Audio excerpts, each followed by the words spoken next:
There are two main treatments, and the key factor is to decide whether your patient is transplant eligible or ineligible. So obviously at the moment we have Dara-VTd, 4 lines of therapy, stem cell transplant, 2 lines of consolidation, and Revlimid maintenance. But we've recently had Dara-Rd approved, the MAIA study is approved for the elderly, which shows fantastic outcomes.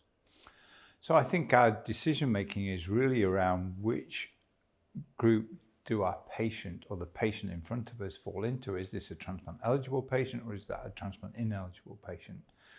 And I think before the approval of Dara-Rd, we were trying to push a lot more patients into transplant, perhaps going up to late 60s, early 70s in terms of pushing those patients through. I think with the advent of the MAIA data and Dara-Rd, I think the outcomes are really quite impressive, and we don't need to push the envelope now on stem cell transplantation.